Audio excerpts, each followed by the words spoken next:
옛날, 아주 먼 옛날에 첩첩산중 깊은 골짜기 사이로 맑은 물이 흐르고 사방이 대나무 숲으로 둘러싸인 고요한 마을이 하나 있었습니다.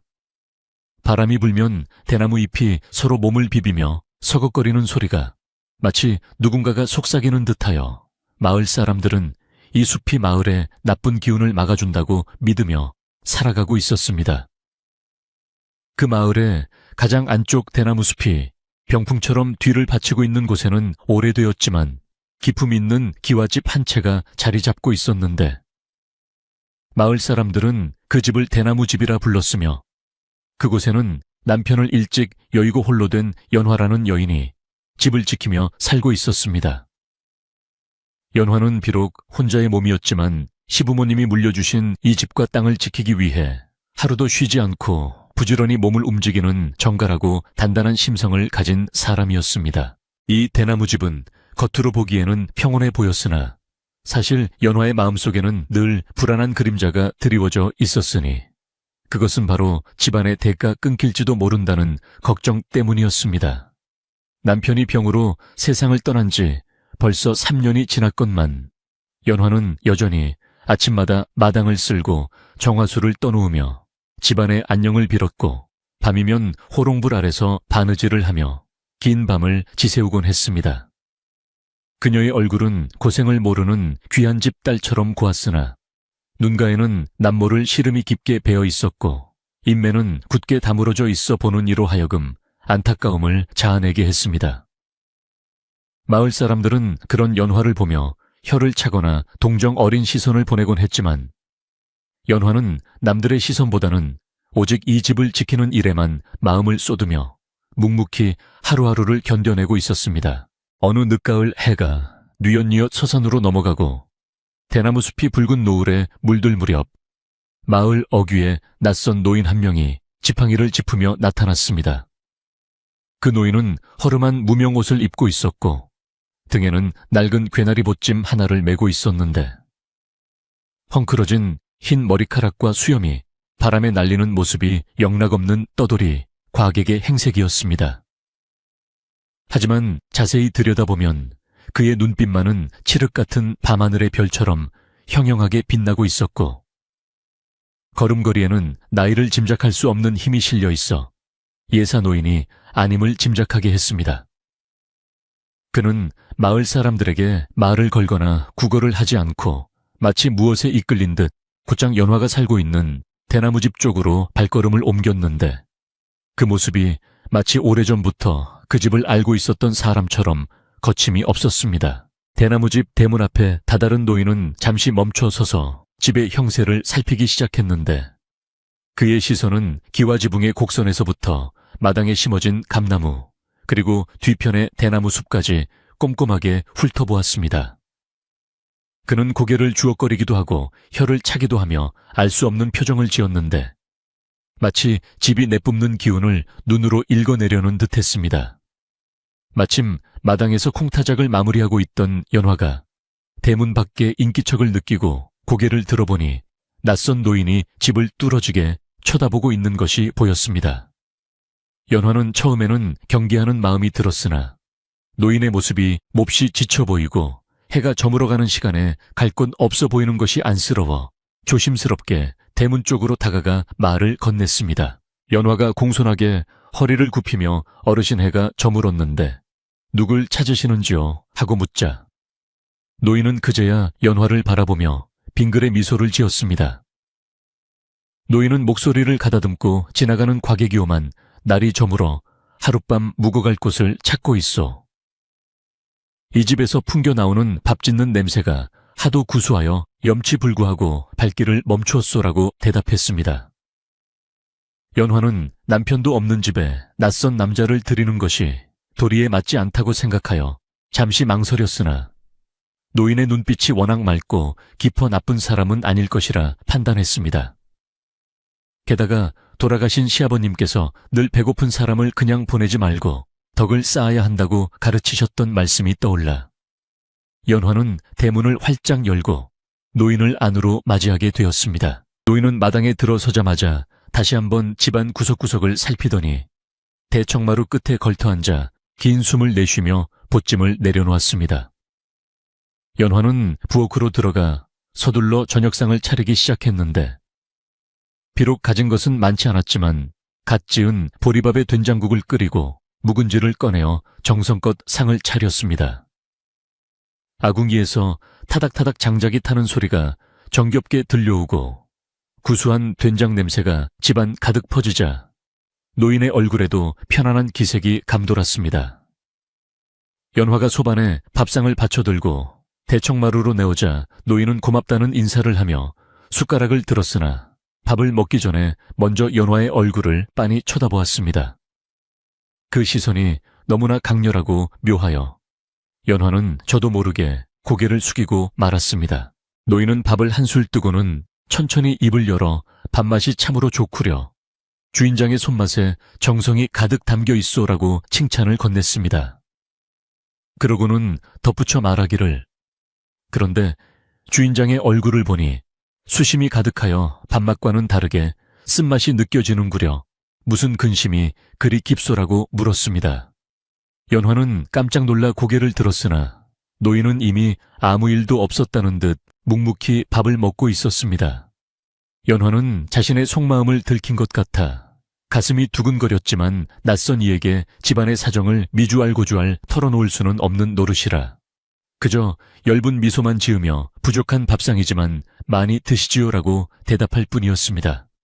하지만 노인은 밥을 먹는 중간중간에도 연화의 이마와 눈코와 입을 번갈아 보며 무언가를 세마는 듯한 표정을 지었습니다. 저녁 식사가 끝나고 연화가 상을 물린 뒤 따뜻한 숭늉을 내오자 노인은 그제야 자신의 정체를 조금씩 드러내기 시작했습니다. 그는 자신을 백선생이라고 소개하며 젊은 시절부터 전국의 명산대천을 떠돌며 사람의 관상을 보고 길 흉화복을 점치는 일을 해왔다고 말했습니다. 연화는 관상쟁이라는 말에 호기심이 생겼으나 한편으로는 두려움도 일었습니다. 백선생은 숭늉 그릇을 손에 쥐고 따뜻한 온기를 느끼며 나지막한 목소리로 말하기를 이 집은 터가 아주 좋소 뒤로는 대나무가 기운을 받쳐주고 앞으로는 물이 흐르니 재물이 모이고 사람이 끊이지 않을 명당이오라고 했습니다. 그러나 그의 말끝에는 알 수 없는 여운이 남겨져 있어 연화는 그 다음 말이 무엇일지 긴장하며 귀를 기울였습니다. 백선생은 잠시 말을 멈추고 연화의 눈을 똑바로 응시하며 그러나 아무리 좋은 집터라도 그 안에 사는 사람의 기운과 맞지 않으면 사달이 나는 법이지요. 부인의 얼굴을 보니 지금은 구름에 가려진 달과 같소라고 말했습니다.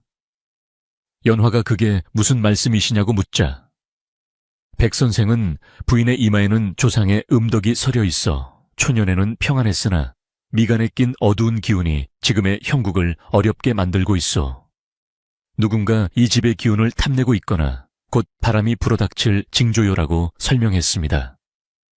연화는 그 말을 듣고 가슴이 철렁 내려앉았는데 사실 그녀는 최근 들어 밤마다 누군가 대문 밖을 서성이는 소리를 듣기도 했고 마을에서 이상한 소문이 돌고 있다는 이야기를 얼핏 들었기 때문이었습니다. 백 선생의 말은 계속 이어졌는데 그는 관상이란 단순히 얼굴 생김새만 보는 것이 아니라 그 사람의 마음과 행동 그리고 주변의 기운까지 읽어내는 것이라 강조했습니다. 그는 연화에게 부인은 심성이 곱고 참을성이 많아 큰 화를 면할 상이나 너무 참고만 있으면 오히려 화를 키울 수 있어. 때로는 대나무처럼 꼿꼿하게 맞서야 할 때도 있는 법이 오라고 조언했습니다. 연화는 백선생의 말이 마치 돌아가신 시아버님이 꿈에 나타나 해주시는 말씀처럼 들려 눈시울이 붉어졌습니다.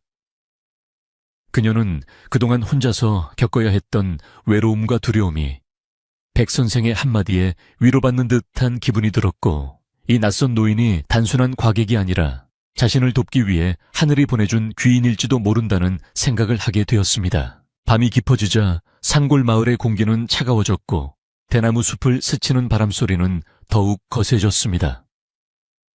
연화는 사랑채에 불을 지피고 백선생이 묵을 잠자리를 마련해 주었는데 이불을 깔아주며 혹시 불편한 점이 있으면 말씀해달라고 정중히 부탁했습니다.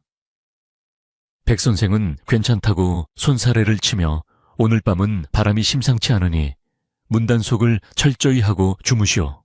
내일 아침에 다시 이야기합시다 라고 말했습니다. 연화는 백 선생의 당부가 예사롭지 않게 들려 대문을 다시 한번 걸어 잠그고 안방으로 돌아왔으나 잠이 쉽게 오지 않아 뒤척이며 밤을 보내게 되었습니다. 창호지 문 밖으로는 바람에 흔들리는 대나무 그림자가 어른거려 마치 귀신이 춤을 추는 것 같았습니다. 한편 사랑채에 든 백 선생은 바로 잠자리에 들지 않고 방 안에 가만히 앉아 명상에 잠겼습니다. 그는 이 집안에 서려 있는 기운을 더 깊이 느끼기 위해 숨을 고르며 연화의 얼굴에서 보았던 상들을 다시 한번 머릿속으로 그려보았습니다. 연화의 얼굴에는 분명 복이 가득 찰 상이었으나 누군가가 강제로 그 복을 가로채려 하는 흉한 기운이 겹쳐져 있었습니다.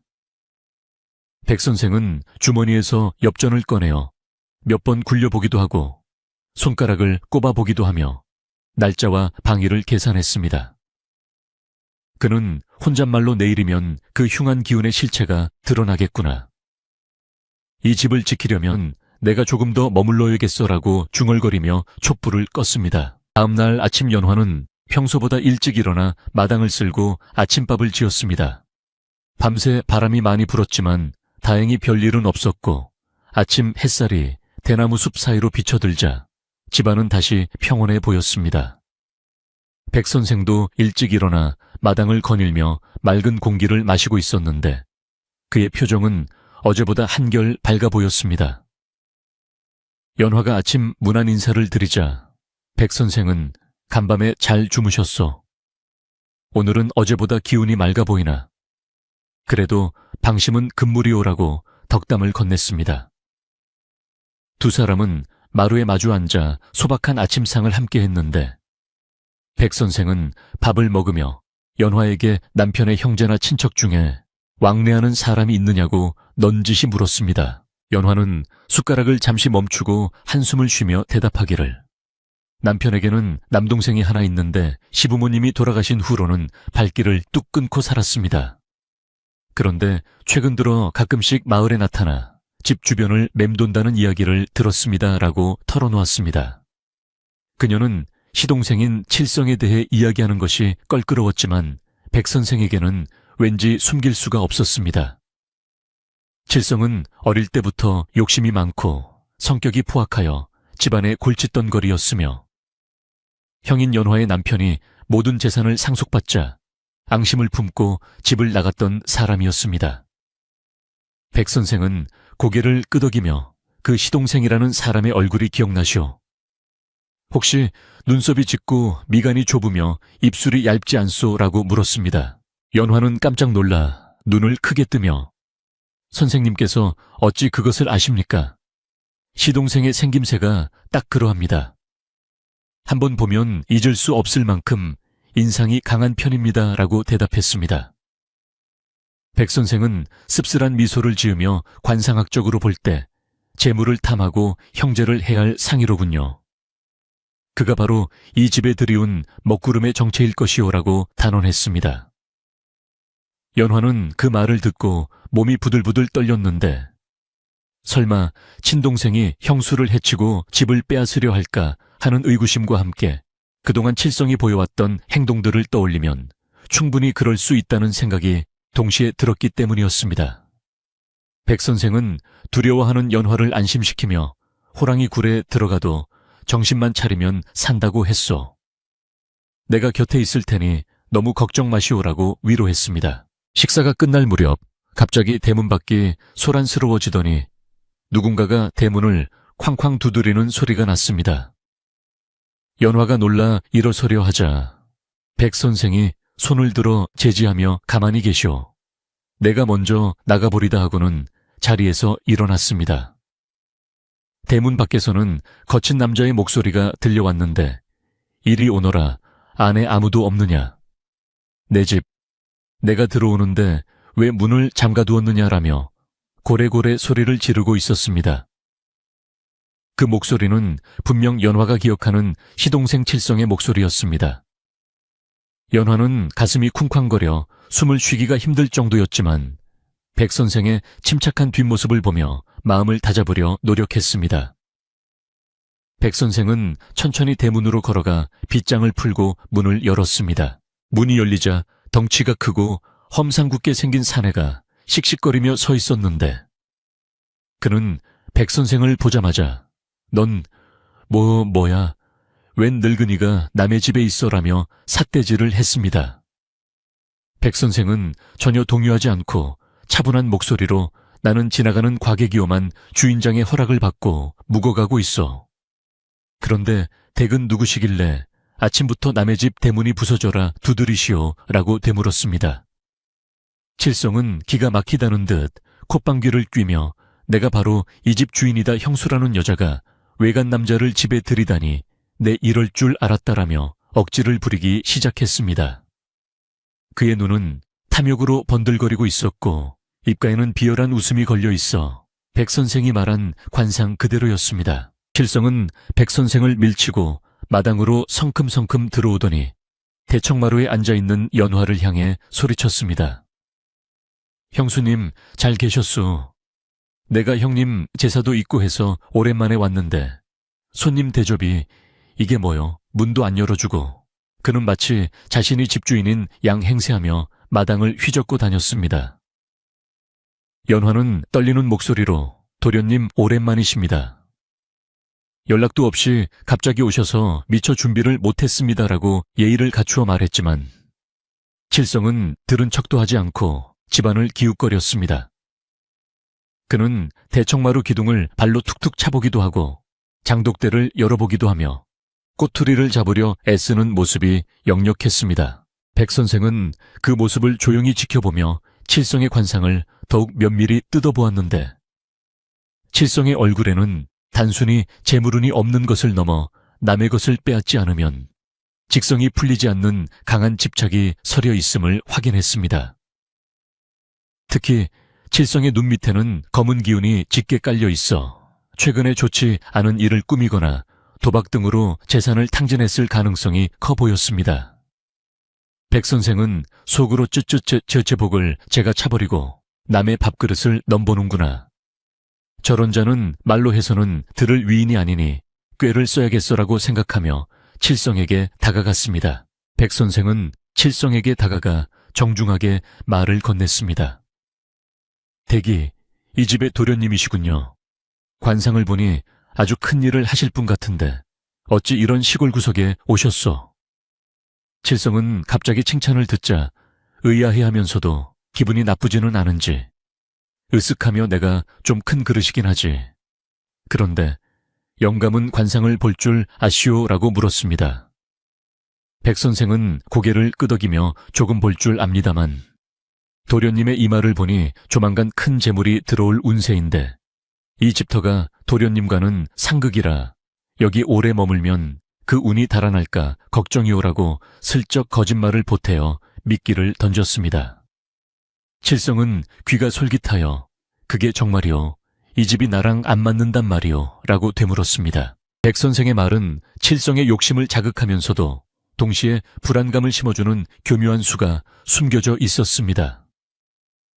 연화는 백 선생이 왜 저런 말을 하는지 의아했지만 백 선생이 눈짓으로 가만히 있으라는 신호를 보내자 입을 다물고 지켜보았습니다. 칠성은 잠시 생각에 잠기더니 에이 그런 게 어디 있어. 나는 이 집을 팔아서 큰 사업을 할 생각이란 말이오. 땅값이 꽤 나갈 텐데 내가 왜 포기해라며 본색을 드러냈습니다. 드디어 칠성의 입에서 집을 팔겠다는 말이 나오자 연화는 눈앞이 캄캄해졌습니다. 남편이 피땀 흘려 지킨 집을 도박빚이나 갚으려는 시동생에게 넘겨줄 수는 없었습니다. 이때 마을 사람들이 웅성거리는 소리가 들려왔습니다. 아침부터 대나무 집에서 큰 소리가 나자 이웃들이 무슨 일인가 싶어 하나둘씩 대문 밖으로 모여든 것이었습니다. 칠성은 마을 사람들이 모이자 더욱 목소리를 높여 형수님이 혼자 살면서 외로웠는지 외간 남자를 끌어들여 살림을 차렸소. 내가 이 꼴을 못 봐서 집을 정리하고 형수님을 내 모시려고 왔소라며 터무니없는 모함을 시작했습니다. 연화는 너무나 억울하고 분하여 말이 나오지 않았고 얼굴이 하얗게 질려버렸습니다. 마을 사람들은 수군거리며 연화와 백선생을 번갈아 쳐다보았는데 그들의 눈빛에는 의심과 호기심이 섞여 있었습니다. 백선생은 칠성의 뻔뻔한 거짓말에도 전혀 흔들리지 않고 오히려 더 당당한 표정으로 마을 사람들을 향해 돌아섰습니다. 그는 큰 목소리로 여러분, 이 사람의 말을 믿으십니까? 사람의 얼굴은 거짓말을 하지 않습니다. 제가 이 사람의 얼굴에 쓰여 있는 진실을 여러분께 낱낱이 밝혀드리리다 하고 선언했습니다. 그의 목소리는 대나무 숲을 울릴 만큼 쩌렁쩌렁하여 시끄럽던 마당이 순식간에 조용해졌습니다. 바람이 다시 불어와 대나무 잎들이 쏴 소리를 내며 흔들렸고 마치 백선생의 말을 응원이라도 하는 듯 했습니다. 칠성은 백선생의 기세에 눌려 잠시 주춤했으나 곧 얼굴을 붉히며 어디서 헛소리하라며 대들 기세를 보였습니다. 백선생의 호통이 대나무 숲을 가르고 마당에 울려 퍼지자 기세등등하던 칠성도 잠시 주춤하며 뒷걸음질 쳤습니다. 백선생은 지팡이를 바닥에 쿵소리가 나게 내려놓으며 날카로운 눈빛으로 칠성을 쏘아보았는데 그 눈빛에는 거짓을 꿰뚫어 보는 힘이 서려 있어 칠성은 감히 눈을 마주치지 못했습니다. 마을 사람들은 두 사람 사이에 팽팽한 긴장감을 숨죽이며 지켜보았고 바람조차 잠시 멈춘 듯 사방이 고요해졌습니다. 칠성은 분한 마음에 얼굴이 불그락푸르락 변했지만 백선생의 위험에 눌려 함부로 입을 떼지 못하고 씩씩거리는 숨소리만 거칠게 내뱉을 뿐이었습니다. 연화는 그런 백선생의 등 뒤에서 두 손을 모으고 떨리는 가슴을 진정시키며 이 험악한 상황이 제발 아무 일 없이 지나가기만을 간절히 기도했습니다. 칠성은 잠시 숨을 고르더니 억지로 비웃음을 흘리며 마을 사람들을 향해 소리치기 시작했는데 그 목소리에는 다급함이 묻어났습니다. 동네 사람들 저 늙은이가 하는 헛소리에 속지 마시오. 저자는 혓바닥으로 사람을 홀리는 사기꾼이 분명하오. 형수님이 혼자 살더니 외로움에 눈이 멀어 저런 자를 끌어들인 게요. 칠성은 어떻게든 연화를 부정한 여자로 몰아세워 집안에서 쫓아낼 명분을 만들려 안간힘을 썼습니다. 마을 사람들은 칠성의 말에 다시 웅성거리기 시작했는데 평소 얌전하던 연화가 그럴 리 없다고 생각하면서도 남녀가 한 집에 있다는 사실이 영 개운치 않아 의심의 눈초리를 거두지 못했습니다. 사람들의 마음은 갈대와 같아서 작은 바람에도 쉽게 흔들리는 법이니 칠성의 악한 꾀가 조금씩 먹혀 들어가는 듯 보였습니다. 백선생은 마을 사람들의 동요를 느끼고는 천천히 그들 앞으로 걸어 나갔습니다. 그는 온화하지만 단호한 표정으로 사람들을 둘러보며 말했습니다. 사람의 얼굴은 그 사람이 살아온 길이자 마음의 거울입니다. 저기 서 있는 칠성이라는 자의 얼굴을 보십시오. 이마는 좁아덕이 부족하고 눈빛은 불안하여 정직하지 못하며 입술은 얇아 정이 없고 오직 이기심만 가득합니다. 백선생은 손가락으로 칠성을 가리키며 조목조목 그의 관상을 풀이해 나갔는데 그 설명이 어찌나 구체적이고 날카로운지 듣는 사람들로 하여금 저절로 고개를 끄덕이게 만들었습니다. 칠성은 자신의 치부가 하나하나 드러나자 참을 수 없는 모욕감을 느끼고 주먹을 불끈 쥐었으나 마을 사람들의 시선이 자신에게 쏠리자 섣불리 덤벼들지 못했습니다. 게다가 백선생은 목소리를 낮추어 더욱 은밀한 이야기를 꺼냈습니다. 저자의 눈 밑을 보시오. 검은 그림자가 짙게 드리워져 있는데 이는 최근에 노름판이나 투기판을 전전하며 재물을 탕진하고 큰 빚을 졌다는 증거요. 형님의 제사를 지내러 온 것이 아니라 빚쟁이들에게 쫓겨 이 집이라도 팔아넘기려고 온 것이 분명하오. 백선생의 말이 떨어지자마자 마을 사람들 사이에서 아이고 저런 하는 탄식이 터져 나왔습니다. 칠성은 자신의 비밀이 들통나자 얼굴이 사색이 되어 이 늙은이가 미쳤나.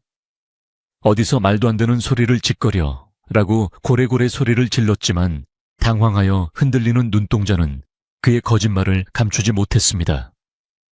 진실은 때로 말보다 그 사람의 행동에서 더 명확하게 드러나는 법이었습니다. 결국 칠성은 불리해진 상황을 견디지 못하고 두고 보자 내가 관에 고발해서라도 이 집을 찾아내고 말 테다라는 으름장을 놓고는 꽁무니를 빼듯 도망쳤습니다. 그가 사라지자 마당을 가득 메웠던 무거운 공기가 한결 가벼워졌으나 연화의 마음은 여전히 납덩이처럼 무거웠습니다. 마을 사람들은 칠성이 사라진 뒤에도 한동안 자리를 뜨지 않고 삼삼오오 모여 수군거렸는데 그들의 이야기 소리는 연화의 귀에 거슬리는 소음처럼 들려왔습니다. 아무래도 보통 일은 아닌가 보네. 저 노인 말이 사실일까 하는 의구심 섞인 말들이 오고 갔고 연화는 그들의 시선을 피해 부엌으로 숨어버리고 싶은 심정이었습니다. 백 선생은 그런 연화의 마음을 아는지 사람들에게 정중히 인사를 하며 이제 그만 돌아가 달라고 청했습니다. 사람들이 모두 돌아가고 대문이 닫히자 연화는 그 자리에 주저앉아 참았던 눈물을 터뜨렸습니다. 선생님, 이제 어찌합니까? 시동생은 한번 마음을 먹으면 끝까지 물고 늘어지는 성미입니다. 분명 다시 찾아와 행패를 부릴 텐데 저는 무서워서 견딜 수가 없습니다. 연화의 어깨가 들썩일 때마다 그녀의 슬픔이 마당에 흩어졌습니다. 백 선생은 연화에게 다가가 어깨를 토닥이며 위로했습니다. 부인 두려워 마시오. 어둠이 깊을수록 새벽이 가까워오는 법이오. 저 자가 저렇게 날뛰는 것은 그만큼 상황이 급박하다는 뜻이니 우리가 조금만 더 버티면 제풀에 지쳐 떨어져 나갈 것이오. 백 선생의 목소리는 따뜻하고 든든하여 연화의 불안한 마음을 조금이나마 달래주었습니다. 그날 오후 마을에는 칠성이 퍼뜨린 흉흉한 소문이 꼬리에 꼬리를 물고 퍼져나갔습니다. 칠성은 마을 어귀의 주막에 앉아 술을 들이키며 만나는 사람마다 붙잡고 형수가 내 집을 차지하려고 웬 늙은 점쟁이를 불러들여 구판을 벌이고 있다. 그 늙은이가 내게 저주를 퍼부었다 라며 거짓말을 늘어놓았습니다. 술에 취한 칠성의 목소리는 과장되고 격앙되어 있었지만 순박한 마을 사람들은 그의 말을 반신반의하면서도 흥미로운 얘깃거리로 삼았습니다. 소문은 바람을 타고 건너 퍼져나가 연화가 밤마다 외간 남자와 밀회를 즐긴다는 터무니없는 이야기로까지 번졌습니다. 좁은 시골 마을에서 평판은 목숨보다 중요한 것인데 연화의 명예는 칠성의 새치 혀끝에서 무참히 짓밟히고 있었습니다. 해질 역이 되자 이웃에 사는 곰파 할머니가 연화의 집을 찾아왔습니다. 곰파 할머니는 연화가 시집 올 때부터 친정어머니처럼 아껴주던 분으로 마을 사정에 밝고 지혜로운 어른이었습니다. 할머니는 대문을 들어서며 주변을 두리번거리고는 연화의 손을 잡아 끌고 안방으로 들어갔습니다. 연화야, 내 말 잘 들어라. 지금 마을 분위기가 심상치 않아. 칠성이가 주막에서 떠드는 소리를 들었는데 빚쟁이들이 며칠 내로 돈을 갚지 않으면 가만두지 않겠다고 협박을 했다더구나. 그놈이 지금 눈에 뵈는 게 없는 상태야. 할머니의 표정은 사뭇 심각했고 잡은 손에는 걱정이 가득 담겨 있었습니다.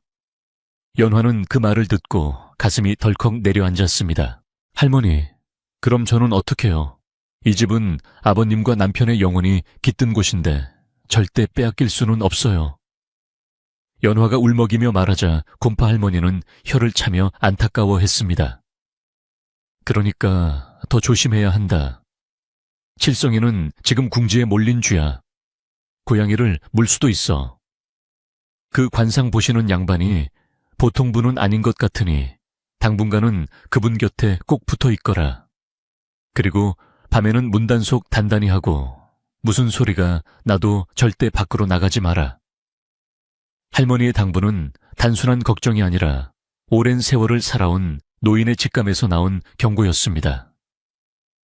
곰파 할머니는 품에서 쑥떡 몇 개를 꺼내 연화의 손에 쥐어주고는 총총걸음으로 집을 나섰습니다. 밤이 깊어지자 대나무 숲에서 들려오는 바람 소리가 여느 때보다 스산하게 느껴졌습니다. 쏴쏴 하는 소리가 마치 누군가가 흐느끼는 소리 같기도 하고 짐승이 울부짖는 소리 같기도 하여 연화는 이불을 머리끝까지 뒤집어 쓰고 공포에 떨었습니다. 백 선생은 사랑채에서 불을 끄고 가만히 앉아 밖의 동태를 살피고 있었는데 그의 귀에는 바람소리 사이로 섞여 들어오는 낯선 발자국 소리가 들렸습니다. 사그락 사그락. 그것은 분명 사람이 조심스럽게 마당을 밟는 소리였습니다. 백 선생은 칠성이 기어코 일을 저지르러 왔음을 직감하고 방문을 아주 조금 열어 밖을 내다보았습니다. 달빛도 구름에 가려 어두운 마당에 검은 그림자 하나가 어른거리고 있었습니다. 그림자의 주인은 칠성이었습니다. 그는 술 기운을 빌려 대담하게 담을 넘어 들어온 것이었습니다. 칠성은 마당 한 구석에 있는 장독대로 다가가더니 주위를 살피고는 돌멩이를 들어 장독 하나를 내리쳤습니다. 쨍그랑 고요한 밤의 정막을 깨고 장독 깨지는 소리가 날카롭게 울려 퍼졌습니다. 연화는 안방에서 비명을 지르며 귀를 막았고 백 선생은 당장이라도 뛰쳐나가고 싶었지만 꾹 참았습니다. 지금 나가서 몸싸움을 벌이면 칠성의 의도대로 휘말리게 될 것이 뻔했기 때문입니다. 백 선생은 칠성이 더 큰 짓을 저지르지 않도록 예의주시하며 내일 아침 마을 사람들 앞에서 이 사실을 어떻게 밝힐지 머릿속으로 계획을 세웠습니다. 칠성은 장독을 깬 것도 모자라 마당에 오물을 투척하고는 킬킬거리며 사라졌습니다. 다음 날 아침 마당은 그야말로 난장판이 되어 있었습니다. 깨진 장독 조각들이 여기저기 흩어져 있었고 아끼던 묵은지가 바닥에 쏟아져 흙투성이가 되어 있었습니다. 연화는 처참한 광경을 보고 망연자실하여 털썩 주저앉았습니다. 어떻게 사람이 이럴 수가 있습니까? 형수가 굶어 죽기를 바라는 겁니까? 그녀의 눈물은 말을 새가 없었으며 어떻습니다. 백 선생은 묵묵히 마당을 치우며 연화에게 말했습니다. 부인, 이것은 저 자가 스스로 무덤을 파는 행위요. 아기는 자신의 악행으로 인해 결국 멸망하게 되어 있어. 이 깨진 장독 조각들이 오히려 저자의 죄를 증명하는 증거가 될 것이니 너무 상심하지 마시오. 백 선생의 말은 냉철했지만 그 안에 담긴 분노는 뜨거웠습니다. 백 선생은 깨진 장독 조각 하나를 주어 손수건에 쌌습니다. 그리고 연화에게 일러 말했습니다. 오늘 안으로 마을의 어르신들과 이장님을 이 집으로 모셔오시오. 저녁 식사를 대접하겠다고 하면 오실 것이오. 내 오늘 밤 이 모든 사단이 어디서 비롯되었는지, 그리고 누가 진정한 이 집의 주인인지 확실하게 매듭을 짓겠소. 연화는 백 선생의 단호한 눈빛을 보고 고개를 끄덕였습니다. 두려움이 앞섰지만 더 이상 물러설 곳이 없다는 것을 알았기 때문입니다. 연화는 몸을 추스르고 이웃집들을 돌며 저녁 초대를 하러 나갔습니다. 마을 사람들은 연화의 초췌한 모습을 보고 안쓰러운 마음과 호기심에 이끌려 초대에 응하겠다고 했습니다. 한편 칠성은 마을 주막에서 해장술을 들이키며 낄낄거리고 있었습니다. 내가 어젯밤에 그 집 장독을 다 박살 내버렸지. 이제 겁을 먹고 제 발로 기어 나오겠지. 그는 곁에 앉은 건달들에게 영웅담처럼 자신의 악행을 늘어놓았습니다. 하지만 그의 얼굴빛은 어제보다 더욱 어두워져 있었습니다. 눈 밑의 검은 기운은 뺨까지 내려와 있었고 입술은 바짝 말라 터져 있었습니다. 관상학적으로 볼 때 그것은 폐가망신의 기운이 목전까지 차올랐다는 징조였습니다. 백 선생이 보았던 불길한 예감이 현실로 다가오고 있었지만 정작 당사자인 칠성만 그것을 모른 채 승리감에 도취해 있었습니다. 해가 기울기 시작하자 대나무 집에는 다시 사람들이 모여들기 시작했습니다. 마을 이장님과 촌장 어른, 그리고 곰파 할머니를 비롯한 이웃들이 하나둘씩 마당으로 들어섰습니다. 그들은 깨진 장독과 어수선한 마당 분위기를 보고 혀를 차며 수군거렸습니다. 세상에 어젯밤에 무슨 난리가 났던 모양이네. 칠성이 지시분명해 천벌을 받을 놈. 사람들의 마음속에는 연화에 대한 동정론이 일기 시작했습니다. 백 선생은 대청마루에 정조하고 앉아 들어오는 사람들을 일일이 맞이했는데 그의 표정은 비장하기까지 했습니다. 그는 오늘 밤이 이 집의 운명을 가르는 중요한 순간임을 알고 있었기에 한치의 실수도 용납하지 않겠다는 각오로 정신을 집중했습니다. 때마침 칠성이 대문을 박차고 들어왔습니다. 그는 마을 사람들이 모여있는 것을 보고 당황한 기색이 역력했으나 곧 허세를 부리며 소리쳤습니다. 아니 이게 무슨 구판이야. 동네 어르신들까지 불러놓고 나를 인민재판이라도 하겠다는 거야. 그는 짐짓 큰 소리를 쳤지만 다리는 미세하게 떨리고 있었습니다. 백 선생은 천천히 자리에서 일어나 칠성을 향해 걸어갔습니다. 잘 왔소, 기다리고 있었소.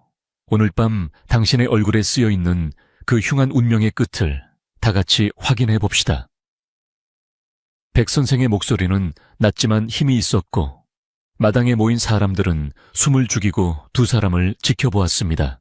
대나무 숲에서 불어오는 바람이 더욱 거세졌습니다. 하늘에는 먹구름이 몰려와 달빛을 가렸고 금방이라도 비가 쏟아질 듯한 날씨였습니다. 날씨마저도 오늘 밤의 결전을 예고하는 듯했습니다. 백 선생은 품에서 칠성이 깬 장독 조각을 꺼내어 사람들 앞에 내놓았습니다. 이것이 바로 이 자가 어젯밤에 저지른 폐륜의 증거요. 형수의 살림을 부수고 공포에 떨게 만든 자가 과연 조상의 집을 물려받을 자격이 있겠소? 백 선생의 물음에 마을 사람들은 웅성거림을 멈추고 칠성을 노려보았습니다. 칠성은 증거. 그게 무슨 증거야? 내가 안 했다고 라며 발뺌했지만 그의 목소리는 갈라져 나왔습니다. 백 선생은 칠성에게 한 걸음 더 다가갔습니다.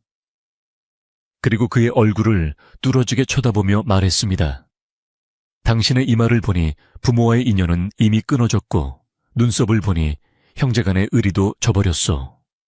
이제 남은 것은 코와 입이 가리키는 재물음뿐인데 그것마저도 검은 점이 뒤덮고 있구려. 당신은 지금 돈이 필요한 것이 아니라 목숨을 부지할 걱정을 해야 할 판이오. 백 선생의 서늘한 경고에 칠성은 등골이 오싹해짐을 느꼈습니다. 그는 무언가에 홀린 듯 뒷걸음질 치다 마당에 놓인 돌부리에 걸려 넘어지고 말았습니다. 꼴사납게 넘어진 칠성의 모습에 마을 사람들 사이에서 킥킥거리는 웃음소리가 새어나왔습니다. 칠성은 수치심과 분노로 얼굴이 시뻘개져서 벌떡 일어났습니다. 다들 두고 봐. 내가 이 집을 불질러 버리든지 해야지. 원. 그는 해서는 안 될 말까지 내뱉고 말았습니다. 그 순간 하늘에서 번쩍하고 번개가 치더니 우르릉 쾅쾅 천둥 소리가 마당을 뒤흔들었습니다. 마치 하늘이 칠성의 망언에 놓아여 꾸짖는 듯 했습니다. 사람들은 깜짝 놀라 몸을 움츠렸고 칠성도 놀라서 입을 다물었습니다. 백 선생은 하늘을 올려다보며 조용히 읊조렸습니다. 하늘도 다 보고 계시는구려. 이제 때가 되었소. 연화는 무서움에 떨면서도 백 선생의 뒤를 지켰습니다. 그녀는 시동생의 광기 어린 눈빛을 보며 저 사람이 내 남편의 동생이 맞나 싶은 생각에 슬픔이 밀려왔습니다. 피를 나눈 형제라도 욕심 앞에서는 남보다 못한 원수가 될 수 있다는 사실이 뼈저리게 느껴졌습니다. 하지만 백 선생이 곁에 있어 든든했습니다. 그는 마치 거대한 산처럼 버티고 서서 칠성의 사악한 기운을 막아내고 있었습니다. 백 선생은 다시 한번 좌중을 둘러보며 엄숙하게 선언했습니다. 여러분, 이제부터 제가 보여드릴 것은 단순한 관상이 아닙니다. 사람의 마음이 어떻게 얼굴을 바꾸고 그 얼굴이 어떻게 운명을 불러오는지 똑똑히 보여드리겠습니다. 밤은 깊어가고 빗방울이 하나둘 떨어지기 시작했습니다. 대청마루에 켜놓은 호롱불이 바람에 위태롭게 흔들렸지만 꺼지지는 않았습니다. 그것은 마치 온갖 시련 속에서도 꿋꿋하게 집을 지켜온 연화의 생명력과도 같았습니다. 백 선생은 칠성을 향해 손짓하며 마루 위로 올라오라고 했습니다. 피하지 말고 이리 와서 밝은 불빛 아래 당신의 얼굴을 들이미시오. 어둠 속에 숨어서는 진실을 가릴 수 없소. 칠성은 쭈뼛거리며 마루로 다가갔습니다. 그는 이제 백 선생의 기세에 완전히 눌려시키는 대로 하지 않으면 큰일이 날 것 같은 공포감에 사로잡혀 있었습니다. 백 선생은 칠성이 마루에 올라오자 호롱불을 그의 얼굴 가까이 가져갔습니다. 불빛에 비친 칠성의 얼굴은 그로테스크하기 짝이 없었습니다. 욕심과 분노, 두려움과 비열함이 뒤섞여 일그러진 표정은 사람이 아니라 악귀의 형상에 가까웠습니다. 마을 사람들은 그 모습을 보고 숨을 들이켰습니다. 평소에 알던 칠성의 얼굴이 아니었기 때문입니다. 백 선생은 차분한 목소리로 말했습니다. 보시오, 이것이 바로 탐욕이 갉아먹은 인간의 얼굴이오. 이제 이 얼굴에 숨겨진 마지막 비밀을 벗겨내리다. 호롱불의 심지가 타들어가며 내는 미세한 소리마저 들릴 정도로 마당은 숨막히는 긴장감에 휩싸여 있었고 처마 끝에서 떨어지는 빗방울 소리만이 정적을 메우고 있었습니다. 백 선생이 칠성의 얼굴 가까이 불빛을 비추자 칠성의 동공은 빛을 피해 요동쳤고 땀방울이 이마를 타고 흘러내려 턱 끝에 맺혔습니다. 백 선생은 칠성의 눈을 피하지 않고 똑바로 응시하며 마치 오래된 서책을 읽어 내려가듯 그의 얼굴에 새겨진 흉한 기운들을 하나하나 짚어내기 시작했습니다. 마을 사람들은 칠성의 얼굴이 불빛 아래서 적나라하게 드러나는 광경을 보며 평소에는 미처 보지 못했던 탐욕과 불안의 그늘을 확인하고는 저마다 마른 침을 삼켰습니다. 밤비는 점점 굵어져 마당의 흙을 적셨지만 대청마루 위에서 벌어지는 진실의 심판을 방해할 수는 없었습니다. 백 선생은 칠성의 눈썹 사이, 즉 인당을 가리키며 혀를 찼습니다. 이곳은 명궁이라 하여 사람의 운명이 들어오는 문이건을 자네의 인당은 검은 그을음이 낀 듯 탁하고 좁아져 있네. 이는 마음속에 품은 악한 생각이 길을 막고 있어. 하늘이 내린 복조차 들어오지 못하게 스스로 막고 있다는 증거일세. 백 선생의 말은 단순한 비난이 아니라 병을 진단하는 의원처럼 냉철하고 정확했습니다. 칠성은 무어라 반박하려 입술을 달싹였지만 백 선생의 기세에 눌려 목소리가 나오지 않았습니다. 그는 자신의 치부가 낱낱이 파헤쳐지는 수치심에 몸을 떨었으나 도망칠 곳 없는 마루 위에서 그저 백 선생의 처분만을 기다리는 죄인과 다를 바가 없었습니다. 이어 백 선생은 호롱불을 칠성의 코 쪽으로 옮기며 말을 이었습니다.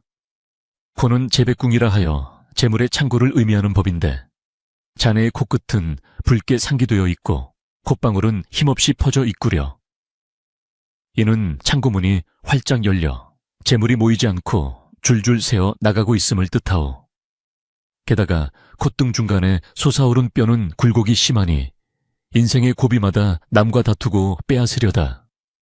오히려 제 살을 깎아먹은 흔적이 역력하오. 마을 사람들은 백 선생의 해설을 들으며 고개를 끄덕였습니다. 실제로 칠성은 젊은 시절부터 사업을 한다며 집안 돈을 끌어다 쓰고는 탕진하기 일쑤였고 동네 사람들과의 금전 거래에서도 늘 잡음을 일으켰던 전력이 있었기 때문입니다. 백 선생의 관상풀이가 깊어질수록 칠성의 안색은 흑빛으로 변해갔습니다.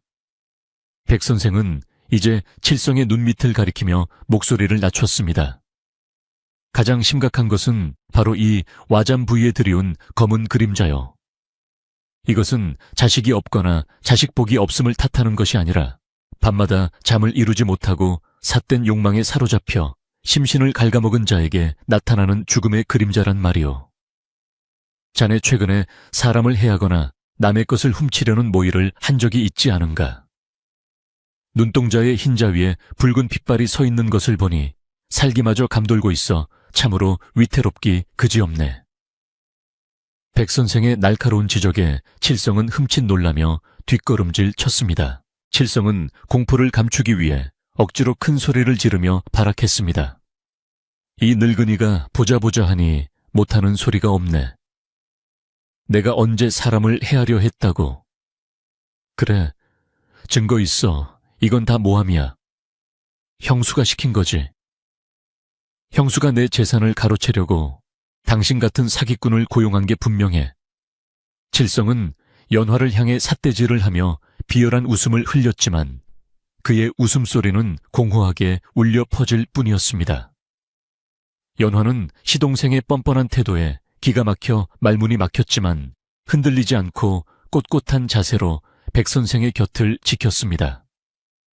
그녀의 눈빛은 더 이상 두려움에 떠는 약한 여인의 것이 아니라 집안을 지키려는 가장의 결기로 빛나고 있었습니다. 백 선생은 칠성의 발악을 가소롭다는 듯 바라보며 품속에서 종이 한 장을 꺼냈습니다. 그것은 칠성이 찢어버리려 했던 연화의 남편이 남긴 유언장의 사본이었습니다. 자네가 형수 몰래 이 집을 팔아넘기려 했다는 증거는 차고 넘치네. 하지만 내가 말하는 증거는 종이 쪼가리가 아니라 자네의 얼굴 그 자체일세.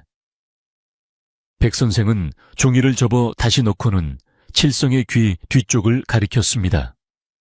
자네 귀 뒤에 있는 그 흉터, 어릴 적 형님과 다투다 생긴 것이라 했지. 하지만 내 눈에는 그것이 칼부림이 오가는 도박판에서 생긴 상처로 보이네만.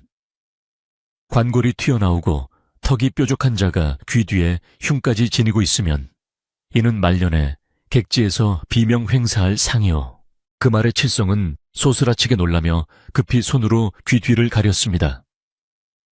그 흉터는 칠성이 아무에게도 말하지 않았던 비밀로 지난달 읍내 도박장에서 빚쟁이들과 시비가 붙어 깨진 술병에 긁힌 상처였습니다. 그는 형님과 다투다 생긴 것이라고 거짓말을 하고 다녔는데 초면인 백 선생이 그것을 정확히 꿰뚫어 보자 등골이 오싹해졌습니다. 마을 사람들은 칠성이 황급히 상처를 가리는 모습을 보고 수군거림을 멈추지 못했습니다. 세상에 진짜인가 봐. 어쩐지 지난번에 읍내에서 붕대를 감고 오더라니. 사람들의 의심은 이제 확신으로 바뀌어가고 있었고 칠성은 점점 궁지에 몰린 쥐꼴이 되었습니다. 빗줄기는 더욱 거세져 장독대 위를 요란하게 때렸고 간간히 천둥소리가 멀리서 울려와 분위기를 더욱 고조시켰습니다. 연화는 심호흡을 한번 크게 하고는 입을 열었습니다. 도련님, 이제 그만하세요. 선생님 말씀대로. 도련님 얼굴에는 그동안 살아온 세월이 다 쓰여 있어요. 형님, 제사도 있고 조상님 모시는 일도 등한시하며 오직 돈만 쫓아다니지 않았습니까? 이 집은 도련님의 도박빚을 갚기 위해 팔 수 있는 물건이 아닙니다. 이곳은 아버님과 그이의 혼이 담긴 곳이에요. 연화의 목소리는 떨렸지만 그 안에 담긴 진심은 좌중을 압도하는 힘이 있었습니다. 칠성은 연화의 말에 이성을 잃고 달려들 기세를 보였습니다. 닥쳐. 형수가 뭘 안다고 떠들어. 형님이 죽고 나서 이 집은 당연히 내 차지가 되어야 했어. 자식도 없는 형수가 이 큰 집을 깔고 앉아서 뭐 하려고 내가 팔아서 사업을 일으키면 조상님도 기뻐하실 거야. 그는 궤변을 늘어놓으며 자신의 탐욕을 정당화하려 했지만 이미 마을 사람들의 눈초리는 차갑게 식어 있었습니다. 이장 어른이 헛기침을 하며 나섰습니다. 칠성이 자네, 말이 너무 심하구만. 자네 형님이 돌아가실 때 분명히 재수 씨에게 이 집을 맡긴다고 유언을 남기지 않았나. 우리 모두가 그 증인일세. 이장의 개입으로 칠성은 잠시 주춤했으나 도끼는 쉽게 사라지지 않았습니다. 백 선생은 이 틈을 놓치지 않고 쐐기를 박았습니다. 자네가 진정으로 조상을 위한다면 지금 당장 무릎 꿇고 형수에게 사죄하시오. 자네의 입술 위로 흐르는 법령선이 입 안으로 말려 들어가고 있으니 이는 굶어 죽을 상이오. 지금이라도 마음을 고쳐먹지 않으면 자네는 이 집뿐만 아니라 자네의 목숨 줄마저 끊어놓게 될 것이오. 백 선생의 경고는 저주가 아니라 안타까움이 담긴 충고였지만 칠성의 귀에는 끔찍한 악담으로만 들렸습니다. 칠성은 재수 없게 웬 저주야 라고 소리치며 마당에 있는 빗자루를 집어들고 난동을 부리기 시작했습니다. 칠성이 빗자루를 휘두르며 마당을 뛰어다니자 모여있던 마을 사람들은 비명을 지르며 뒤로 물러났습니다. 그는 이성을 잃고 마당 한쪽에 쌓아둔 장작더미를 무너뜨리고 돛돌 위에 놓인 신발들을 걷어차며 분풀이를 해댔습니다. 그 광경은 마치 미쳐 날뛰는 짐승과도 같았습니다. 연화는 공포에 질려 백 선생의 옷자락을 꽉 잡았고 백 선생은 태산처럼 굳건히 서서 칠성의 광태를 지켜보았습니다. 보시오 여러분, 저것이 바로 탐욕에 눈이 멀어 제정신을 잃은 자의 말로입니다. 마음의 빗장이 풀리면 사람의 얼굴도 짐승처럼 변하는 법이지요. 백 선생의 차분한 목소리는 난동소리 사이로 또렷하게 들려왔습니다. 난동을 부리던 칠성은 갑자기 숨을 헐떡이며 가슴을 움켜쥐었습니다. 과도한 흥분과 분노로 인해 기혈이 뒤틀린 탓이었습니다. 그는 컥컥거리며 마당 진흙탕 속에 무릎을 꿇었고 얼굴은 붉다 못해 검푸르게 변해갔습니다. 백 선생은 칠성에게 다가가며 말했습니다. 자네의 심장에 흐르는 화기가 극에 달해 스스로를 태우고 있네. 지금 멈추지 않으면 정말로 돌이킬 수 없는 강을 건너게 될 것이야. 칠성은 고통스러운 표정으로 백 선생을 올려다보았는데 그의 눈빛에는 처음으로 두려움과 살려달라는 애원빛이 스쳐 지나갔습니다. 이때 곰파 할머니가 나서서 혀를 찼습니다. 애구구 쯧쯧, 사람이 욕심을 부리면 저 꼴이 나는 법이지. 칠성이 내 이놈 어릴 때부터 남의 떡 뺏어 먹더니 결국 이 사달을 내는구나. 어서 형수한테 잘못했다고 빌어라. 그래야 네가 산다. 할머니의 질책은 매섭지만 따뜻한 정이 묻어 있어 듣는 사람들의 마음을 움직였습니다. 마을 사람들도 하나둘씩 거들기 시작했습니다. 그래 칠성아, 이제 그만해라. 형수님이 너 생각해서 여태 참은 거다. 사람들의 목소리가 하나로 모이자 칠성을 감싸고 있던 악한 기운이 조금씩 흩어지는 듯 했습니다. 비바람이 몰아치던 하늘에서 갑자기 번개가 번쩍이며 대나무 숲을 환하게 비췄습니다. 그 순간 대나무 숲에서 우지끈하는 소리가 나더니 굵은 대나무 하나가 부러져 마당으로 쓰러졌습니다. 다행히 사람은 다치지 않았지만 칠성이 서 있던 바로 옆으로 대나무가 떨어져 모두가 기겁을 했습니다. 백 선생은 이를 보고 말했습니다. 보시오, 대나무가 제 살을 깎아 집을 지키려 하는구려. 이 집의 기운이 악인을 거부하고 있다는 하늘의 뜻이오. 자연마저 연화의 편을 들어주는 듯한 기이한 현상에 칠성은 완전히 기가 꺾여 주저앉고 말았습니다. 칠성은 바닥에 주저앉은 채 멍하니 부러진 대나무를 바라보았습니다. 그의 머릿속에는 백 선생의 말이 윙윙거리며 맴돌았습니다. 이대로 가다가는 죽는다. 죽음이라는 단어가 현실로 다가오자 돈이고 집이고 다 부질없다는 생각이 들기 시작했습니다. 그는 떨리는 손으로 흙투성이가 된 얼굴을 감싸 쥐었습니다. 네, 내가 잘못했소. 살려만 주시오. 목이만한 목소리였지만 분명한 항복 선언이었습니다. 연화는 그 모습을 보고 안도의 한숨을 내쉬었지만 한편으로는 몰락한 시동생의 모습이 처량하여 마음이 편치만은 않았습니다. 백 선생은 칠성에게 다가가 손을 내밀지 않고 대신 엄한 목소리로 꾸짖었습니다. 입으로만 하는 사과는 필요 없네. 자네의 마음속에 있는 탐욕의 뿌리를 뽑아내지 않는 한 오늘의 굴욕은 내일의 복수심으로 다시 자라날 것이야. 진심으로 뉘우친다면 지금 당장 읍내로 돌아가 빚을 청산할 방도를 찾고 다시는 이 집 근처에 얼씬도 하지 않겠다고 조상님 앞에 맹세하게. 백 선생은 칠성에게 퇴로를 열어주기보다는 확실한 단절을 요구했습니다.